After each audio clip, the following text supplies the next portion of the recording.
Donc n doit être différent de moins 1. Vous voyez, j'ai écrit gigantesque pour ne pas que vous oubliez. n, ici, il doit être différent de moins 1 parce qu'on ne peut pas diviser par 0. Alors, donc, je peux simplifier. C'est-à-dire que la dérivée de x puissance n plus 1 sur n plus 1 est égale à xn. Et si j'ajoute une constante, ça ne change rien à la dérivée. Donc, x puissance n est la dérivée de x puissance n plus 1 sur n plus 1 plus constante. Je l'écris tellement c'est important.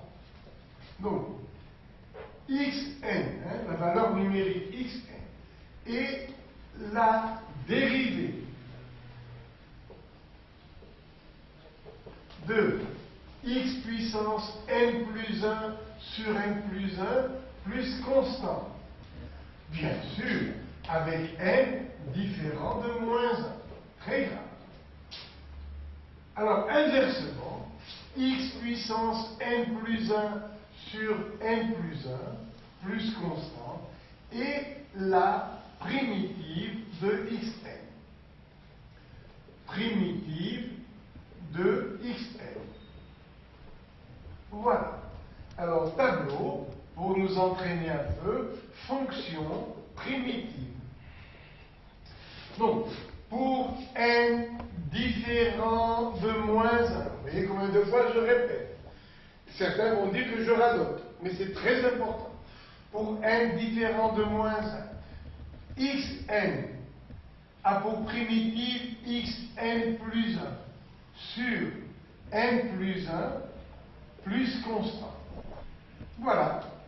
Exemple, quelle est la primitive de x2? Regardez, on fait tout le contraire des dérivés. n va augmenter de 1. Dans les dérivés, ça diminue.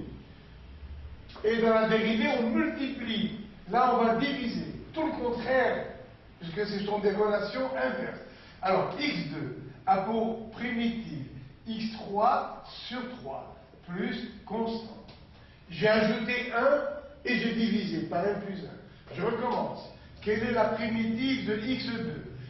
n vaut 2. J'ajoute 1, ça fait 3. Et je divise par l'exposant. 3. Et voilà. Allez, encore. Primitive de x5. J'ajoute 1, donc ça fait x6, et je divise par ce nombre, plus constant. Et, ma foi, si je dis 4, c'est un nombre constant. Quel est le nombre qui, une fois dérivé, donne 4? Eh bien, ce sera 4x plus constant. Quelle est la primitive de moins 3? Eh bien, ce sera moins 3x plus constant. Parce que, dans un sens, vous avez la primitive, dans l'autre sens, vous avez la dérivée. Contrôlez vous-même. Continuons. Fonction primitive. Si j'écris lambda x au cube, où lambda est un nombre fixe, quelle est sa primitive? Eh bien, ce sera lambda x4 sur 4 plus constant. Pourquoi? Eh bien, il suffit de dériver pour avoir la preuve. Il faut qu'on trouve lambda x3. La dérivée de x4, c'est 4x3, divisé par 4, ça fait x3, multiplié par lambda, ça fait lambda x3. Après, la primitive de f de x plus g de x, eh bien, ce sera grand f de x plus grand g de x. Et pourquoi? Eh bien, il suffit de faire le calcul à l'inverse. La dérivée de f de x, c'est petit f de x, celle de g de x, c'est petit g de x. Et la constante a une dérivée nulle. Après, des primitives de racine de x. Eh bien, racine de x, c'est x à la puissance 1/2. Donc, quelle est sa primitive? Eh bien, je prends la formule générale. Là, voilà. xn a pour primitive xn plus 1 sur n plus 1. Donc, ici, ça fait x puissance 1/2 plus 1 sur 1/2 plus 1 plus constant. Regardez, en mathématiques, un retour en classe de 4e. x3 que multiplie x5. Ça fait x puissance 3 plus 5. Réciproque. X puissance 3 plus 5. On peut l'écrire x3 fois x5. Donc, x puissance a, facteur de x puissance b, voyez, c'est égal à x a plus b. Donc, x puissance a plus b, ça fait xa, facteur de xb. J'applique ça ici. Donc, primitive de racine de x, c'est x puissance 1 fois x puissance 1 demi. Sur 1 demi plus 2 demi, 3 demi, c'est-à-dire 2 tiers. Parce qu'on divise par 3 demi, donc on multiplie par 2 tiers plus constante. Et finalement, ça me donne 2x racine de x sur 3. Voilà. Continuons les exemples. Fonction primitive racine cubique de x. Ça veut dire x à la puissance 1 tiers. Donc, pour la primitive, ça fait x puissance 1 tiers plus 1 sur 1 tiers plus 1 plus constant. Ça fait x puissance 1 que multiplie x puissance 1 tiers. Je reviens à racine cubique. Et divisé par 3 tiers plus 1 tiers, ça fait 4 tiers. On divise par 4 tiers, donc on multiplie par 3 quarts. Et à la fin, vous ajoutez la constante. Voilà. Alors, quelle est la primitive de moins 2x au cube plus 5x au carré moins x plus 8? Eh bien, on va prendre les primitives de chacun de ces nombres. Ça fait moins 2. Pour x3, ça fait x4 sur 4, plus 5. J'ajoute 1, ça fait x3 sur 3, moins x à la puissance 1. J'ajoute 1, ça fait 2, et je divise par 2, plus 8x plus constante. Et après, bien sûr, on peut simplifier 2 et 4. Voilà. Donc, ça fait x4 sur 2. Un dernier exemple de polynôme, eh bien, x2 plus 7x moins 3. Quelle est sa primitive? Eh bien, ça fait x3 sur 3 plus 7. Là, on a x puissance 1. Ça fait x2 sur 2 moins 3x plus constant. Voilà. Et maintenant, bien sûr, on va prendre x au dénominateur. Quelle est la primitive de 1 sur x4? Eh bien, on l'écrit d'abord sous la forme x puissance n. Donc ça fait x puissance moins 4. Attention aux fautes de calcul, par distraction. Alors, la primitive, ça fait x puissance moins 4 plus 1. Je vais doucement. Sur moins 4 plus 1, plus constant. Ça fait x puissance moins 3 sur moins 3 plus constant. Le moins, le voilà. Le 3 en bas, le voilà. Et x puissance moins 3, je reviens à la forme normale, c'est-à-dire 1 sur x3, plus constant.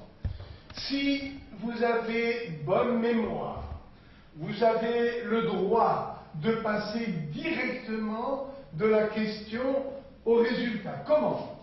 Eh bien, voilà comment je fais moi.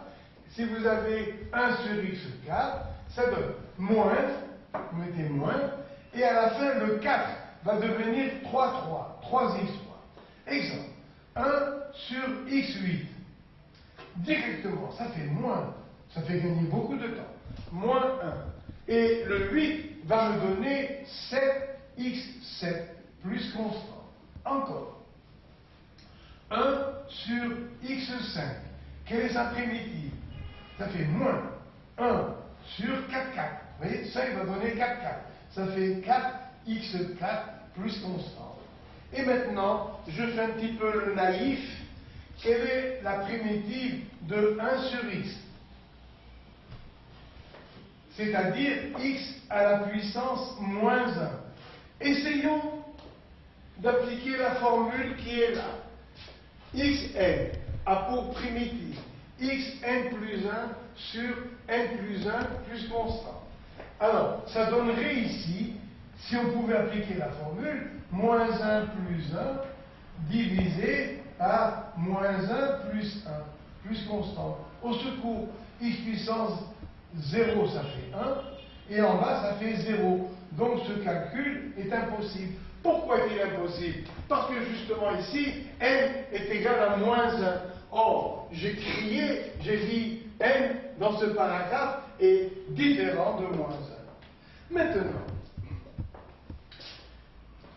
pour x puissance moins 1, la primitive existe, mais on ne peut plus la calculer avec cette formule. Elle existe et on l'a appelée logarithme népérien. Ce sera l'objet de la puissance, vous voyez, de la prochaine leçon, logarithme népérien de x, écrit en résumé ln de x. Donc, ce sera l'objet de la prochaine leçon. La primitive de 1 sur x est égale à ln de x. Maintenant, encore des exercices. On a la fonction définie par f de x égale moins x2 plus 4x moins 3, qu'on va appeler CF.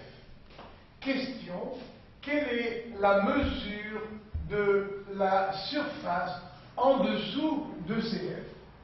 Bien, alors, c'est la fonction trinôme. Son sommet est défini par x égale moins b sur 2a. Moins 4 sur moins 2, ça fait 2. Voici l'axe de symétrie. La courbe est une parabole, dont l'axe de symétrie est défini par x égale 2. Et maintenant, on cherche la surface comprise entre la courbe et l'axe des x. Eh bien, on va chercher pour quelle valeur f de x s'annule. Racine évidente 1 et 3. Pour 1 et pour 3. F de x s'annule. Et quel est ce sommet? Remplaçons x par 2. Ça fait moins 4 plus 8. Ça fait 4. Moins 3, ça fait 1. Voilà le sommet S. Et voici la surface qu'on nous demande de calculer. Là, voilà, c'est celle-là. Avec comme unité, le repère étant orthonormé, voilà la surface unité. Quelle est celle-ci? Bien. Eh bien, on va d'abord chercher la primitive. Alors, grand F de x égale moins x3 sur 3 plus 4 x2 sur 2. Ça fait 2x moins 3x plus constant. Et maintenant, on va chercher la surface depuis 1 jusqu'à 3. Donc, la surface qui commence à 1 et qui finit à 3 sera égale à, on a vu ça tout à l'heure, f de 3 moins f de 1. Pourquoi est-ce que je n'écris pas la constante? Parce qu'elle va disparaître dans la différence. Alors, grâce à ça, cherchons f de 3. On remplace x par 3. Moins 27 sur 3, ça fait moins 9. Plus 3 au carré, 9 fois 2, 18. Moins 3 fois 3, 9. Plus c. Donc, ça fait c. Parce que moins 18 plus 18, ça s'en va. Après, on va chercher f de 1. Alors, f de 1, ça fait moins 1 tiers. Plus 2, moins 3, plus c. On peut oublier c, je l'ai dit tout à l'heure. Alors, ça fait combien tout ça? 2 moins 3, ça fait moins 1. Donc, moins 3 tiers. Moins 1 tiers, ça fait moins 4 tiers plus c. Et maintenant, on va appliquer cette formule. Donc, la surface de 1 jusqu'à 3 égale f de 3, le voilà, moins f de 1. Donc, ça fait c moins 4 tiers plus c. Et finalement, la surface qui commence à 1, qui finit à 3, entre la courbe et l'axe des x, est égale à plus 4 tiers, c'est-à-dire environ 1,33. Voilà l'unité de surface, et celle-là vaut 1,33 environ. Et voilà. Encore un exemple. Alors, j'ai f de x égale x2 moins 2x moins 2. Voilà. Quelle est la mesure de la surface qui commence à 0 et qui finit à 2? On peut traiter ça sans faire la figure. Alors, on va chercher d'abord la primitive, pour ensuite appliquer la formule f de b moins f de a. Alors, grand f de x égale x3 sur 3 moins 2x2 sur 2, ça fait moins x2, moins 2x plus c. J'ai besoin de f de 2, de f de 0. Alors, f de 2, parce que ça fait primitive pour 2, moins primitive pour 0. Alors, f de 2, ça fait 8 tiers, moins 4, encore moins 4, plus c. Moins 8, ça fait moins 24 tiers, plus 8 tiers, ça fait moins 16 tiers, plus c. Maintenant, f de 0, on remplace ici par 0, il reste c. Donc, la surface ici qui commence à 0 et qui finit à 2 égale grand F de 2 moins grand F de 0. Eh bien, on le fait, la constante disparaît et ça fait moins 16 tiers. Tiens, la surface est négative, que se passe-t-il? Alors, je vais construire la parabole pour justifier. x2 moins 2x moins 2. On a besoin de son sommet, S. De coordonnées moins b sur 2, ça. Moins 2 sur moins 2, ça fait 1.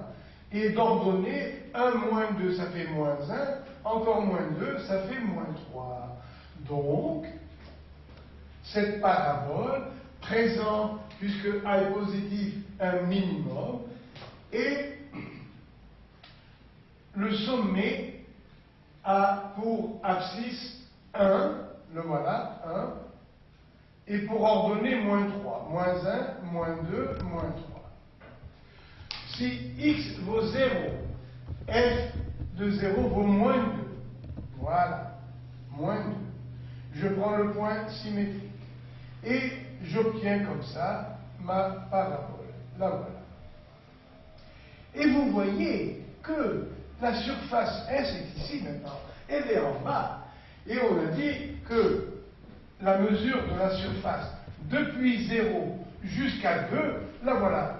La voilà cette surface. Je vais la assurer. Depuis 0 jusqu'à 2, mais elle est en dessous. Donc, regardez, un élément de surface. Le voilà, un élément de surface. C'est ds égale f de x. F de x que multiplie dx. F de x est négatif. Et dx, eh bien, pour aller de 0 jusqu'à 2, tous les dx sont positifs. Donc, finalement, vous voyez que S, comme ds, est négatif. C'est pour ça qu'on a ici moins 16 tiers. Alors, j'arrête. Le paragraphe suivant s'appelle l'aire arithmétique. Et attention, beaucoup d'élèves font des confusions avec les différents mots. Aire arithmétique, la surface, le domaine. Je vais préciser toutes ces notions. Alors, qu'appelle-t-on domaine? Voici une courbe tracée dans un repère, l'axe des x, et les deux parallèles d'abscisse A et x, parallèles à l'axe des y. Qu'appelle-t-on domaine? On appelle domaine toute cette région qui est là. Ici, si la courbe est en dessous, voilà le domaine, c'est une région. Et ce domaine a une surface algébrique S. Quel est le signe de S? Pourquoi est-ce que je dis que S est algébrique? Nous avons vu au début du cours qu'il y a 4 cas différents. Les voilà. Premièrement, voici la courbe, bien sûr. A précède X et l'ordonnée est positive. Quelle est la règle qui nous donne le signe de S? La voilà. Le signe de S est celui des ds qui la composent. Et il y a 4 cas. Ici, par exemple, voilà une surface élémentaire, ds, de mesure ds. Et ds égale f de x, le voilà, f de x que multiplie dx. C'est l'aire d'un rectangle très fin. Voilà le dx, il est là. Donc, ds, qu'on appelle l'aire élémentaire, c'est l'aire d'un rectangle de hauteur f de x, de largeur dx. Donc, quel est le signe de ds ici? F de x est positif. Dx, regardez, on va de a jusqu'à x, vers la droite. Donc, les différents dx, des éléments de surface, sont positifs, puisqu'on va vers la droite. Dx est positif. Donc, ici, ds est positif, et s aussi est positif. Ici, f de x est positif. Y égale f de x. Vous voyez que f de x est positif. Et voici un élément de surface. Le voilà. Alors, f de x est positif. Pour aller de a jusqu'à x, vers la gauche, les différents dx, de quoi? Ce sont les différents dx des ds. Les voilà, les différents ds. Alors, les différents dx sont négatifs. Donc, ici, ds est négatif, donc s est négatif. Là, s était positif. Et ici, s est négatif. Continuons, ça nous fait une petite révision. Quel est le signe de s ici? Eh bien, voilà un ds. F de x est négatif. Dx, on va de a vers x à droite. Donc, les différents dx sont positifs. Donc, vous voyez que ds est négatif, moins par plus, ça donne moins. Donc, ici, la surface est négative. Et ici, quel est le signe de s? Voilà un ds, le voilà. C'est très facile, vous pouvez le retrouver au brouillon vous-même. F de s est négatif. Et dx, regardez, on va de a vers x. Donc, les différents dx sont négatifs. Et moins par moins, ça donne plus. Donc, ds est positif et s aussi est positif ici. Donc, vous voyez que ce ne sont pas des mensonges. En mathématiques, la surface S est un nombre algébrique. Parfois positif, parfois négatif. Et si on a par exemple ce cas-là, eh bien, là on a S1 et S2. Eh bien, S1 est positif et S2 est négatif. Et pour avoir la surface depuis A jusqu'à X, eh bien, on compte algébriquement S1 et S2. Donc, je dirais S égale S1 plus S2. Par exemple, voilà l'unité d'air. S1, supposons S1 égale plus 20 unités. S2, ici, égale moins 8, supposons. Moins 8 unités d'air, puisque S2 négatif. À quoi est égal S depuis A jusqu'à X? On va ajouter algébriquement plus 20 et moins 8, c'est-à-dire 12. Plus 20, moins 8, ça fait plus 12 unités d'air. Et ici, eh bien ici j'ai tracé une courbe qui présente une symétrie par rapport à B. Voilà ici S1 et ici S2. Puisque la courbe C d'équation y égale f de x présente une symétrie par rapport à B, c'est que, en valeur absolue, ces deux domaines ont une surface en valeur absolue la même. Donc, ici, S égale S1 plus S2, en raison de la symétrie et du fait que S1 soit positif et S2 négatif, eh bien oui, ouvrez vos grands yeux, S est égal à 0. Parce que, en valeur absolue, S1 et S2 sont des surfaces égales, mais de signes contraires, et la somme est égale à 0.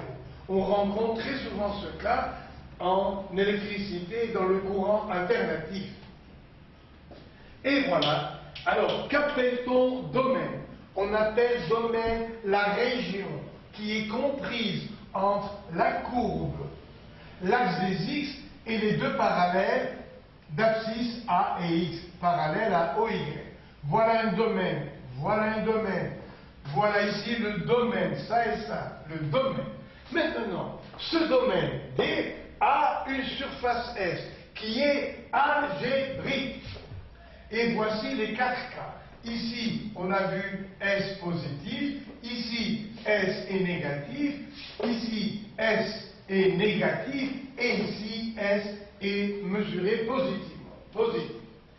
Et si on a les deux, bien sûr, dans une courbe, eh bien, cette partie a une surface de A à B positive, mais de B à X négative. Par exemple, si on a ici plus 20 et moins 8, la surface entre A et X, depuis A jusqu'à X, eh bien, elle sera égale à plus 20 et moins 8, ça fait plus 12. Et cas extrême, regardez, voici le graphique d'une courbe qui présente une symétrie par rapport à B. Donc, ces deux régions ont la même surface en valeur absolue. Mais celle-là doit être comptée positivement, celle-là négativement. Donc, la surface de A jusqu'à C, eh bien, elle est égale à 0. La surface algébrique. Et maintenant, l'aire arithmétique.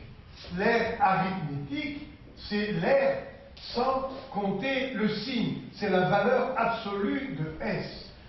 Voilà. On appelle l'aire arithmétique la mesure de la surface indépendamment de son signe. C'est-à-dire, finalement, la valeur absolue de S. Alors, ici, S est positif. Donc, l'aire est égale à S. Ici, la surface est négative. Donc, son aire est égale à moins S. Parce que A, c'est la valeur absolue de S. Donc, si S est positif, ou égal à 0, bien sûr, l'aire est égale à S. Et si S est négatif ou nul, eh bien, l'aire est égale à moins S. L'aire est une grandeur sans signe, qu'on appelle arithmétique. Par exemple, on dira, l'aire est égale à 3 mètres carrés, l'aire est égale à 15 cm carrés. On ne parle plus du signe. Mais attention maintenant, attention. Si on demande l'aire depuis A jusqu'à X, ici, depuis A jusqu'à X, que vaut cette aire? Là, elle vaut 20, mais ici, l'aire est égale à 8. Donc, je dirais 20 plus 8. Donc, l'aire est égale à 28 unités d'air qui est ici. Et là, eh bien, l'aire est égale à S1 et S2 négatif. Donc, on va ajouter moins S2. Par exemple, si là on a 20 unités d'air